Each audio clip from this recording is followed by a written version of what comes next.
The performance itself was basically vignettes of these various conversations that we had created within these workshops over the past couple of months. So all the stories, all the spoken word, the proses were things that the participants created. This young lady, she wrote this beautiful poem, and it was talking about being young, getting older. So I played the older person, of course. I was very impressed by her writing this out. It was a beautiful exchange between a younger woman and an older woman, and I just thought that was just so precious.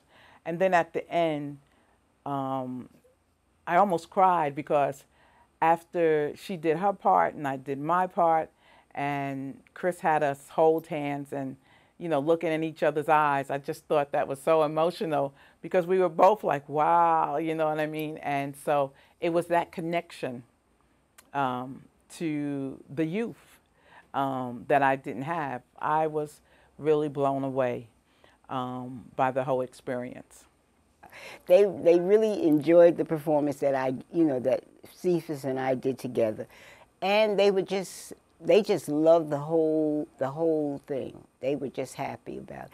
Chris is focused on a lot of things to do for elders, and plus he likes the young people. So the young people is his department. I ain't messing with them because we don't get along. I think Sage is good for that, to get people together to just talk. And when you talk, you can learn a lot about each other. And plus, a lot of people are lonely. And I think that will help them, you know, to just get around, be around people, start leading a more interesting life. You don't have to just age out.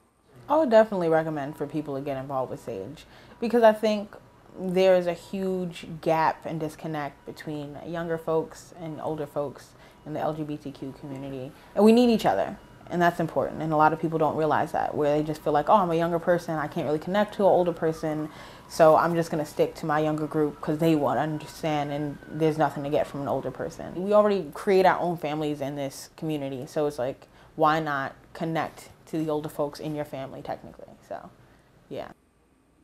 I felt like a proud mother because so much work went into making sure that we moved to a particular direction of the actual performance.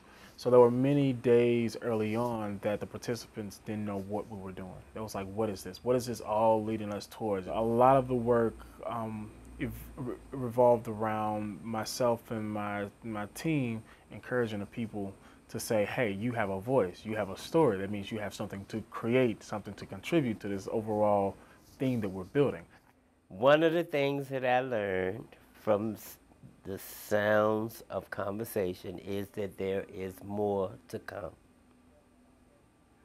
What do you mean by that? Keep living. You'll find out.